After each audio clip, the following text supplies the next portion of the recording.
Bombay as a cricket city is far above from everyone, and you can see right here sitting in front of me, you've got Madhav Mantri, Dilip Vengsarkar, Bapu Natkani, Milind Rege, Ajit Wadekar, and loads of them are missing. I can see Sanjay at the back. I don't know why he takes the back seat these days, because he's right in front on the television. And loads of cricketers. It's a city which has just enriched Indian cricket over the years. We'll be talking about Sir Dilip Sardesai, who the 1971 series, and as Harsha said, I was not even born. And I still remember the first time I came to Bombay to play in the Time Shield for Tatas. And since then, this city has been a place where for everyone who played cricket, the Wankhede Stadium, a place to perform and a place to be recognized as a cricketer.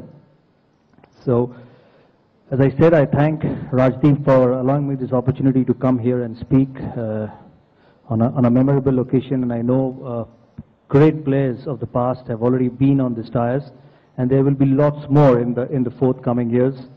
And I consider myself extremely lucky to get this opportunity.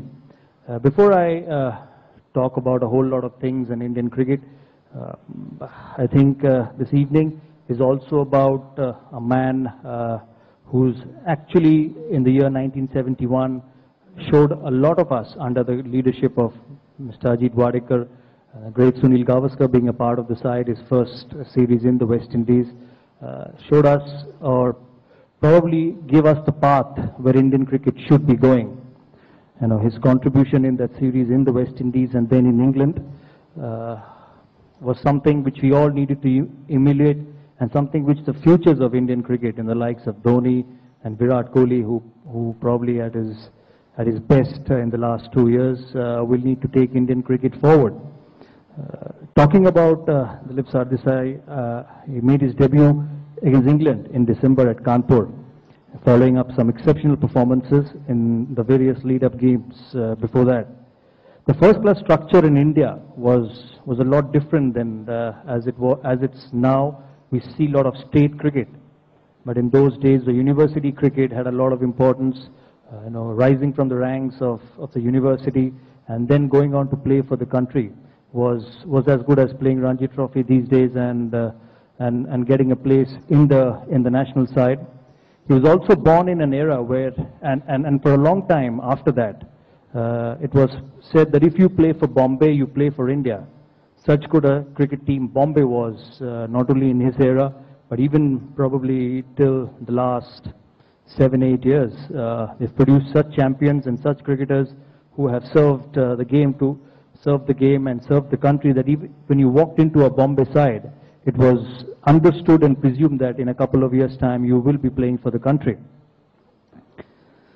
When we talk about Dilip Sardesai, you talk about his initial years, his debut for the universities against Pakistan when he went on to score 87, if I'm correct, and then 100 against Pakistan the same year for the board presidents, which got him a place in the Bombay team and in subsequent years in the national side.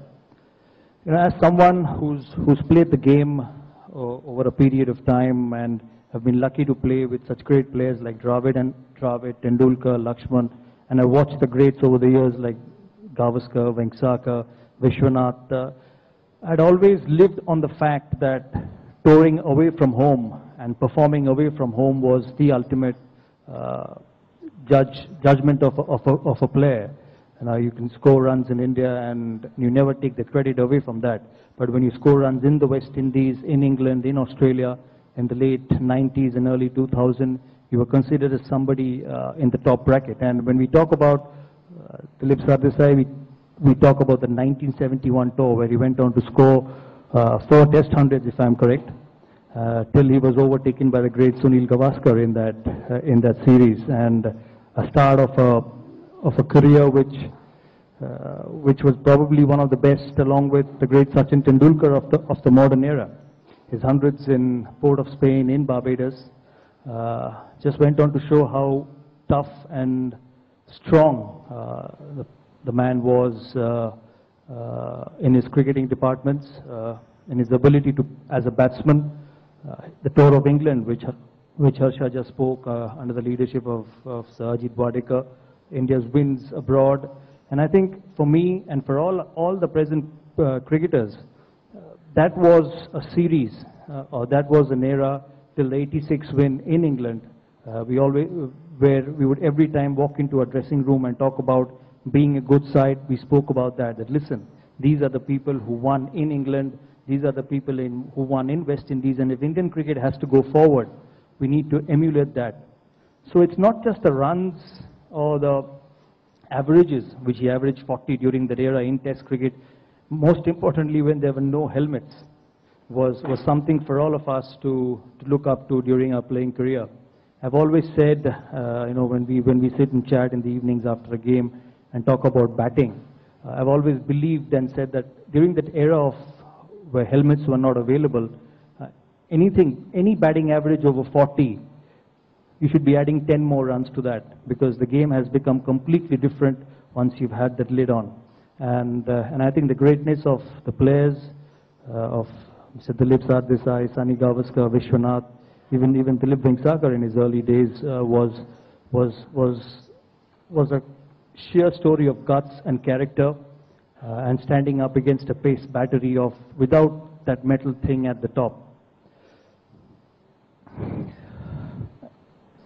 In modern day cricket, we hear many a times about T20 cricket, about one-day cricket and Test cricket. We all know that how T20 cricket has galvanized the world in the modern day. We talk about the IPL, which to me is probably one of the best things which has happened to sport. And I think a lot of players, a lot of ex-cricketers may not agree with me on that front, but I look at it in a completely different angle. I know it's 20 overs cricket, it's a hit and miss game, but it has provided opportunity for players in this part of the world, especially, to play with the greats of the game who play in different teams and nurture their skills. Although I'm a firm believer over the years that, and I continue to believe that Test cricket is the best form of cricket and something which will be here to stay. Being part of the television and being part of a fraternity where the debate regarding whether IPL is spoiling Indian cricket, you always tend to be as someone who's actually played both forms of the game, be a supporter of that. That listen, what IPL has done to Indian cricket, especially to players in the first class arena, is something beyond incomparable. We've played in an era where Ranji Trophy cricket was at its best, and actually I've seen a transition from playing a Ranji Trophy match where you would get 400 rupees for a game to an era where players would play first class cricket, play IPL cricket and have a life. Because you might say that you don't play this sport because of money, but security in life and it is very important for a sportsman, because our careers are just 13, 14 years. So for me, all forms of cricket are here to stay, whether it's IPL, whether it's 50-over cricket. Yes, you can say 50 overs cricket is something which has lost a bit of its sheen because of the way the T20 cricket has taken off. But T20 cricket and Test cricket will be here to stay, and as a country, watching the Indian cricket over the years, in the last 10, 11 years, I can stand here and say that Indian cricket has made a rapid stride way forward. We have been jolted a bit with our performance in the last year with the tours of England and Australia. But when I see the players of the ability of Kohli, Pujara, Dhoni, and some of the young names to follow, it makes me believe that Indian cricket is in safe hands. Sitting with Sanjay Manjrekar last 2 Test matches at Hyderabad and Bangalore, and he is someone who always, just like me, felt that performance overseas is the main yardstick for judging a player's ability and his greatness. And looking at this Indian team, although we had didn't have great success over the last 1.5 years, I am of the strong belief that this team will take Indian cricket forward. It's a generation where the greats of Dravid, Lakshman has finished playing, but it's a generation of youth. When you see the players like Kohli walk into Test cricket and dominate Test cricket with whatever little bit of Test cricket he's played, you cannot stop thinking that these are the players who will take Indian cricket forward. I believe there is a question-answer session, Harsha, or I would have to answer questions after this. I hope I have tried to explain and say whatever I believe is the way forward for Indian cricket, and the way we look at Indian cricket from outside, who's played over the years. As I said before, I once again thank Rajdeep for allowing me to come here and talk about it, and rest I leave it to Harsha.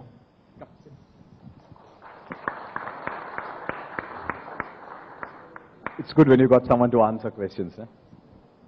It's interesting, sort of, that since the main topic that concerns everybody today is what is T20 going to do to Test match cricket, because there's a lot of people sitting here who said give the first hour to the batsman and take the remaining to the bowlers and take the next 5 from them. In T20, you give the first hour to the batsman, you've got 20 minutes left. So do you think a new grammar of cricket is going to evolve slowly, where there's no business of giving the bowlers time and respect, that people's inclination will be to just get on with it straight away? Do you see Test cricket being played like that slowly?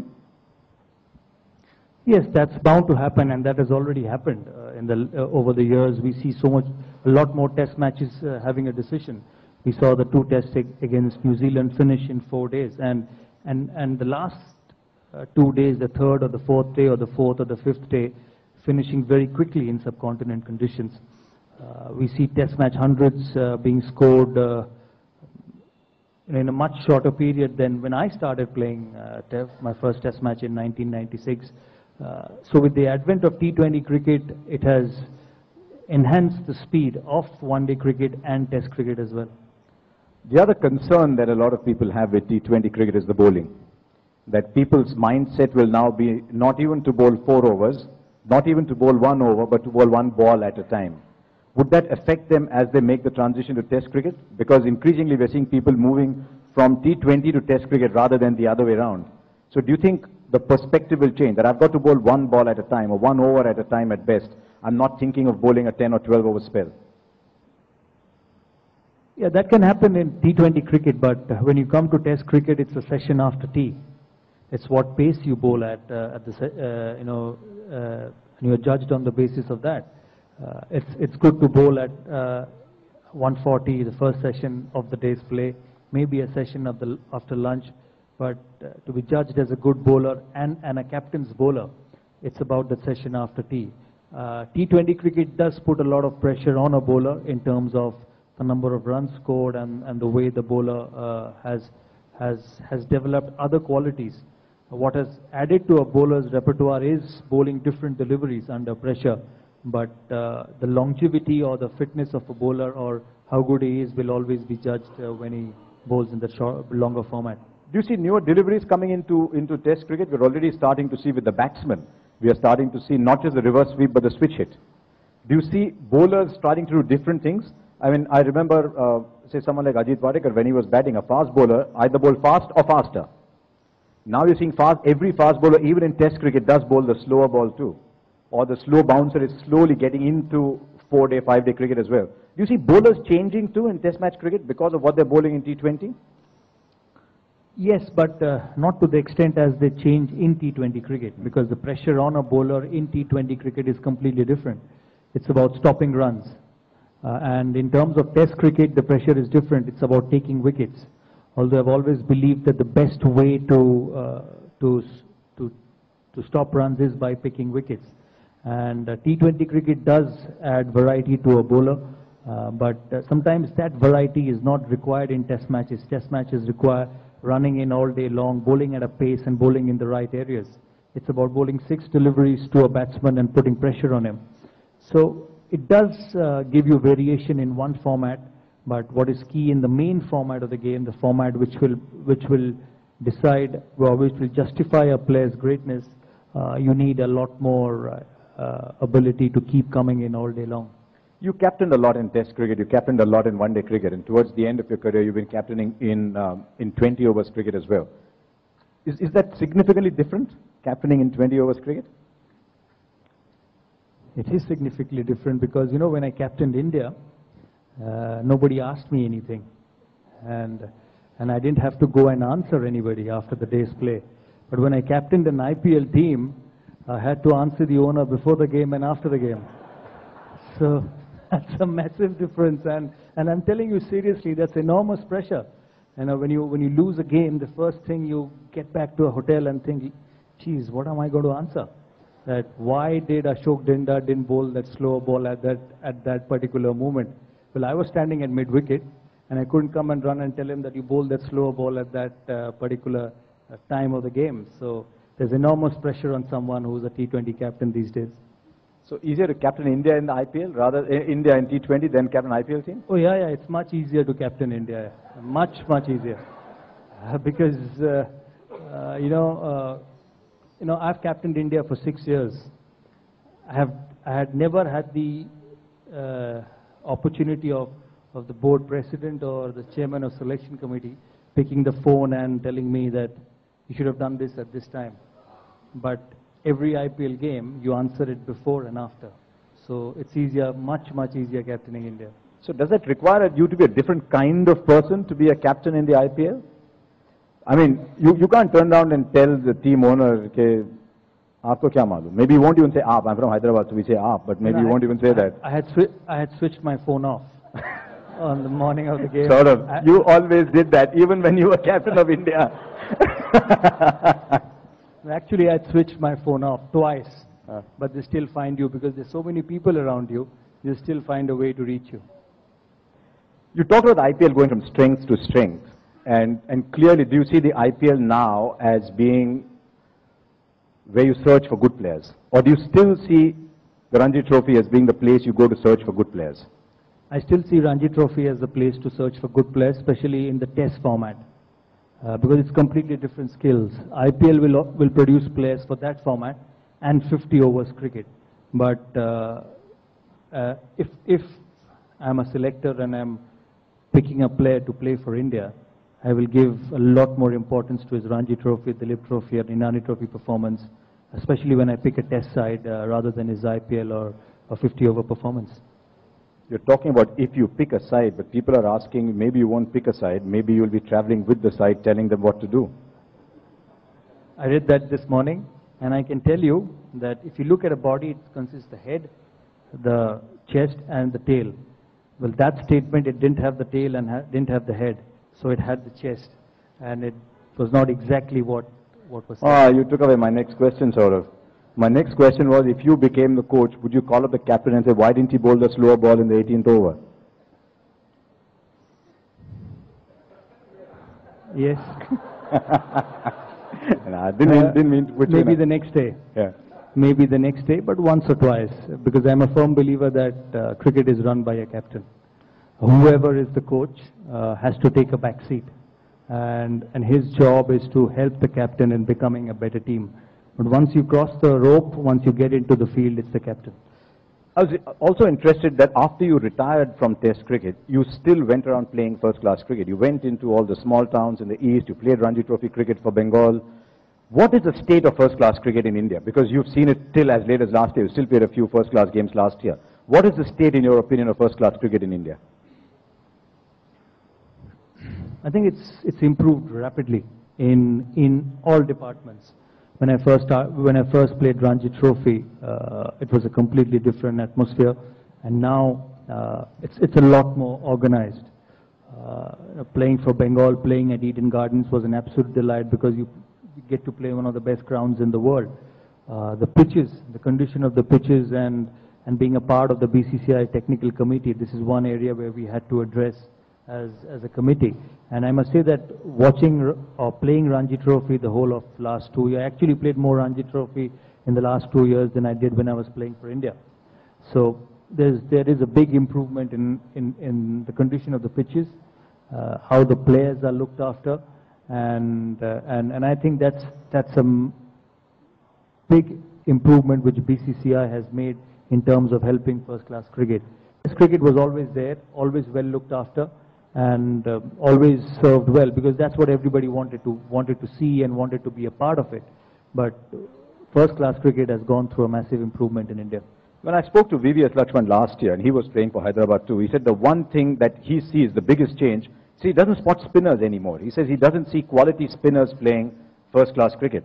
Did you see that as well when you were playing for Bengal, that the quality of the normal Ranji Trophy spinner? I mean, we're not even going 20 years ago when every team had a very, very good spin bowler. But do you see the quality of spin bowling going down in first-class cricket? Well, you know, Harsha, I've played in an era of Harbhajan Singh and Anil Kumble, and I'm not a person who compares eras. We've had the greats of Erapalli Prasanna, Bedi and Chandrasekhar, and now of the era of Anil Kumble and Harbhajan Singh, whose wickets tally are probably a bit more than the names I have just spoken. And now when I see Ashwin and Pragyan Ojha bowl in that test match against New Zealand, although they will have some distance to go because they've got England coming and Australia coming, I don't feel that cupboard is empty. The problem is we Indians in domestic cricket are such good players of spin that a very good spinner can sometimes be made to look average in those conditions, and with players who actually have been born and brought up on spin bowling. But every time those players graduate and play test cricket, they look as different bowlers. And looking at Pragyan and Ashwin, and with Harbhajan Singh sitting out, I've always said that if India has to pick 3 best spinners in the current scenario, Harbhajan Singh definitely walks into that squad. I really don't feel that cupboard is empty. You think that younger generation is still as good at players of spin as the earlier generation? They're just as good, you think? Oh yes, definitely. They play differently. They're a lot more aggressive. You know, you look at Dravid or our era when we started playing cricket, we wouldn't hit so many balls in the air. We were taught that way. Our coaches would say that, listen, if you have to hit a spinner, hit it along the ground. And with so many greats in the Bombay team being here, I'm sure they have also been brought up in that culture. But the youth or the mentality of youth in this country has changed. You know, when I started my test career, I shared a room with the great Dilip Vengsarkar. 91 Australia? 91 Australia, and it was for a month, and it was an experience. Really, it was a terrific experience to watch somebody who's played so much of cricket to learn and prepare for a test match in Australia. And Dilip was in the last stages of his career. Was he very stern? He used to make, towards the end of our stint as roommates, he had made a cup of tea for me, so I thought I was good. I still remember Dilip waking up in the morning and making a cup of tea for me. And I said, listen, I must have done something good over the last 1 year, the last 1 month, that when the great man wakes up and says, do you want to share a cup of tea with me? So, and now when I see a young Virat Kohli, you know, his attitude on the field. You see Mahendra Singh Dhoni, his attitude on the field just shows it's a different generation, different breed of players, and it's a completely different change in the mindset of youth in India. It's interesting you say that a lot of spinners get played much better in Ranji Trophy cricket and Duleep Trophy than in Test match cricket, because I've met a few left-arm spinners who said that if you hadn't been around, they might have played international cricket.